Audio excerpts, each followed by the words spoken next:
Hey, what's up? It's me, IRL. Who did expect that? Not me. I'm currently face doxing myself. Is that a dumb idea? Probably. But honestly, I don't care. So, whatever. Anyhow, I'm not at home so I can't record normally, so I'm borrowing a little studio for this next part because we're gonna be talking about the next RPG Maker game I played, which is Akemi-tan. Akemi-tan is actually a Wolf RPG Maker game, so it's not the actual RPG Maker game engine, and it's made in 2012 by a guy named Kona, or Kona 5 for short. It's around the time where our Oni was at its peak of popularity, and this is a horror puzzle survival game where you get chased around by monsters. So even before playing, I can make an assumption that this is one of those games that was trying to ride off the wave that our Oni made. Is it better than our Oni?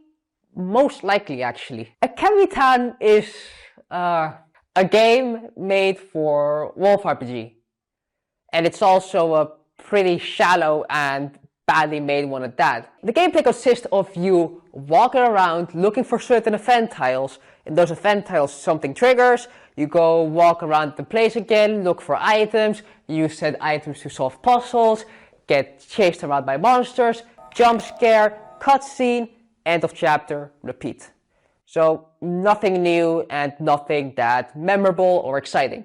I want to note that the translation for the game is really fucking dog shit. Like, I don't know if it's machine translation or the guy who just translated it was mentally ill, but it's really fucking funny. Alright, so first off, I'm gonna get to some of the issues I had. The first one being that the event execution tiles, aka the places you have to go, are really fucking obnoxious and really shitty to find. I spent most of the first stage just fucking walking around in circles because I had no fucking clue where I was going. Because apparently I walked the entire fucking area in one way or the other, all of it, but I just missed that one tile so many times. And when I stepped on it, I was like, God damn it, are you fucking kidding me? This is the one tile I need to step on. It's the fucking dumb shit that was happening around the time when those type of games were popular. Walking around, trying to find the stupid event tile that doesn't make sense to be there, and from there you go and find the next one, which can lead to you just walking the same 4 rooms for an hour or 2. There's also a boss fight in this game, which is a weird addition, but it's not a bad one to have. It can add some actual gameplay to the game. And this boss fight is you have to light a doll on fire while getting chased around by 4 monsters. So what you have to do is, there's a doll in the corner of the room, and you have to go up to that doll, and you have to cover it in oil. And you don't have to cover it in oil once or twice, you have to cover it in oil 5 fucking times. Why? That's just how fucking oil works, I guess. But whenever you go to the doll and you actually try to use the fucking oil, it makes your character sit completely still for 2 seconds and you can't move. So that's fun. What's more fun is that every single other monster can move except for you. So you're there fucking putting oil on the shitty doll while the 2 monsters are coming at you, and the second you finish setting that oil, you have to get the fuck out of there, or else one of the monsters is gonna get you. Which is fun when you have to do it 5 fucking times. You fuck up once, start from the beginning, whatever. It's not a bad boss fight, it's just a bit infuriating. Could have done without it, but it's nothing that hurts people. Also, I want to bring it back to the point of the event execution tiles, or where the events are, and say that this game really fucking lacks a sense of direction, at least in the beginning. I've spent a lot of time just walking around moving, just hoping that something happened, and also sometimes it doesn't make sense for something to happen. Could be in the middle of a puzzle, and you don't know how to continue, so you have to walk around the entire house until you go to a certain room where you actually had to go, where a fucking event happens of a little jump scare or something, and then you can go back and continue the puzzle, which there's no reason why. It's just poorly done. That's actually a problem that a lot of those games had at the time, so I'm not gonna fault it particularly for it, but it's still an issue. But that's the gameplay part. The assets are either freeware or self-made, when it goes from self-drawn, modeled in 3D, which I don't know if they use Blender or something like that, or the other way that their original assets is by just grabbing another asset and putting a motion blur on it through Photoshop, which counts technically. The story though, wow, that is tough and really fucking shit. So beware, spoilers for if you were to care about Akemi-tan. It's a 50-minute long game. You can go on YouTube and look a speedrun for it. It's like 30 minutes, or you can just beat it yourself. Anyhow, spoilers time. The game starts off with you being a little girl named Shimono, and she has to bring an offering to a shrine. The shrine of the that's what it's called, yeah. Weird name, whatever. Apparently means king in Japanese. I don't fucking know that. I don't know Japanese. But villagers have to bring an offering to the shrine daily, and today it was her day. She had to bring the fucking offering to the shrine. So she goes all the way to the shrine, and there she sees a sign saying, do fucking not take any offering from the shrine. She sets down the offering, and then she starts walking away, but she's like, honestly, I'm a bit peckish in it. I could go for some of the offering. Which, of course, cut to nighttime, she's back at her house, and spooky things start happening. Ghost in the shower, ghost in the window, ghost in her house, ghost everywhere. Everything is fucking haunted. Anyhow, oh no, the main door is locked. Oh no, the phone line's been cut. Oh no, there's something weird happening in this house. I better find my mobile phone and call my mom. Oh no, a missed call. Ring, ring, ring. Hello, mom, what's up? What? There's evil stuff happening in this town? There's ghosts everywhere and there's a curse? What the? The phone doesn't work anymore. Whatever, typical shit. You go around your house, you get little jump scares, you grab a shotgun from your dad's safe, you go to a room and you get trapped and like, oh, big monster appears. Thankfully, I have a shotgun, so I'm just gonna fucking kill him. Boom, shoot the monster in the face, apparently go to the fucking hole it left, and you're at the next level. Before you enter the next level, you go through the fucking Omori black space where there's nothing around you and you just have to like walk straight until you hit a door, which I don't know why it's added. But from there you go to the next house. The next house is actually your best friend's house, Issei. She seems a bit different. She's got affected by the curse of the and now she's possessed, and she's actually an evil monster. She wants to kill you. Oh no, go around the house, get chased around, hide in this specific place that opened like a while ago. You stop hiding, you go to the basement, find out her mother is locked in the basement. Alright, guess I have to get her out of the fucking basement. You go around looking for a key, and out of nowhere, there's like this random bitch in this house named Akemi.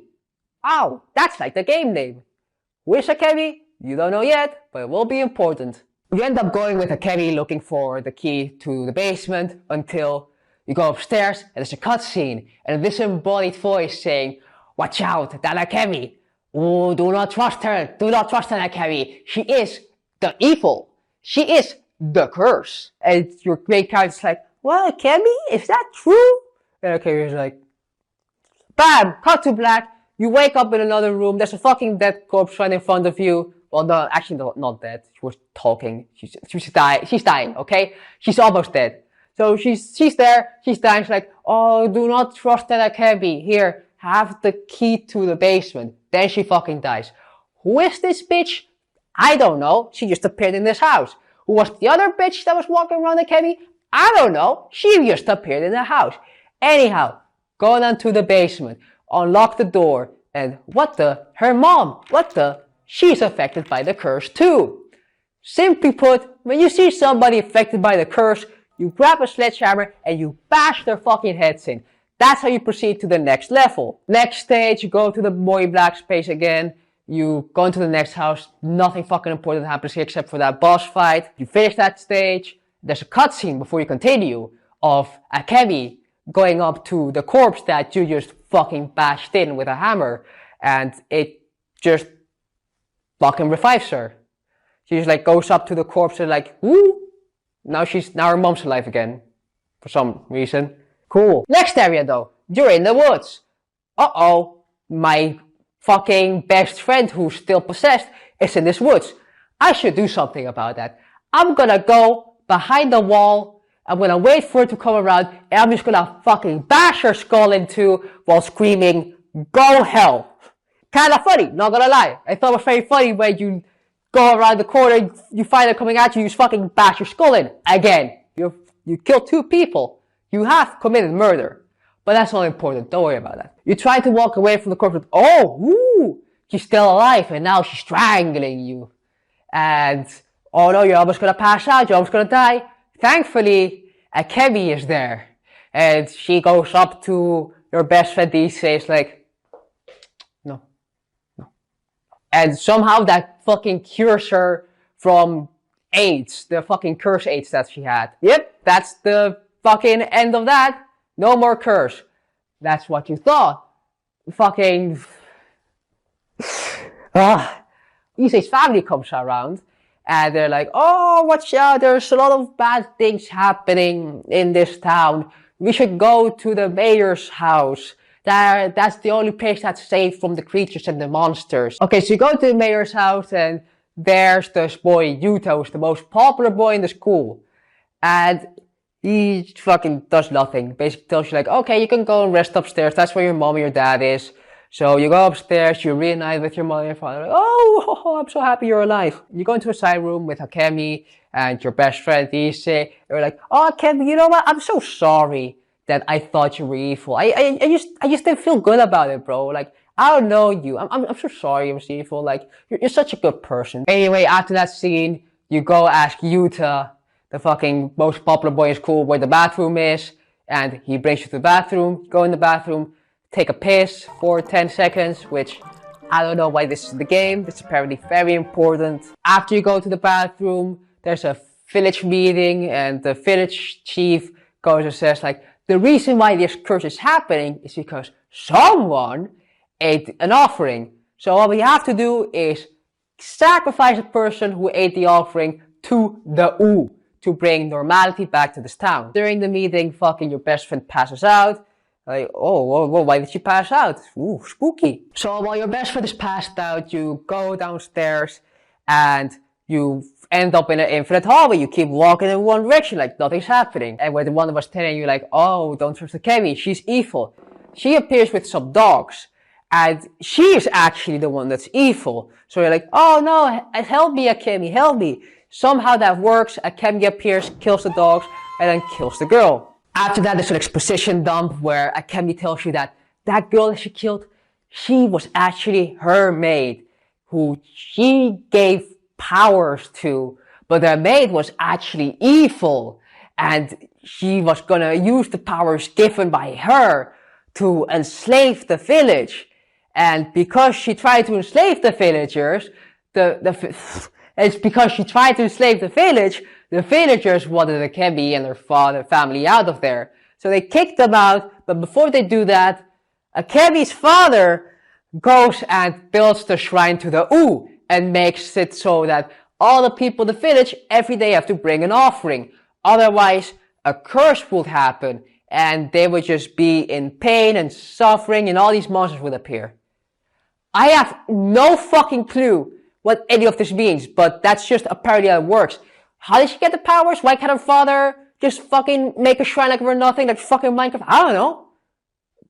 Are they responsible for the curse? Apparently they just got so fucking mad that like, honestly, you have to bring an offering every day or your entire family dies. Which, okay. That's not that good of a moral choice, but whatever. Akemi is the best. Akemi is so cool. Akemi is the good guy. Don't worry. After this exposition dump, you go back upstairs. Issei is awake again. And that's where you find out that during the beginning of the game, Shimono actually wasn't the one to eat the offering. She just walked up to us like, honestly, I'm not that peckish, and then fucking walked away. But Issei came out of the woods and she ate the offering. Why the fuck were both of them so hungry that they needed to eat the fucking offering? I don't understand. They're 19 years old. They at least understand that, like, they aren't children or naive, like, oh, you're gonna still have like a bite. No, they're like fucking 19-year-olds. I don't know what the fuck they're like. Don't they get fed at home? Do they have money?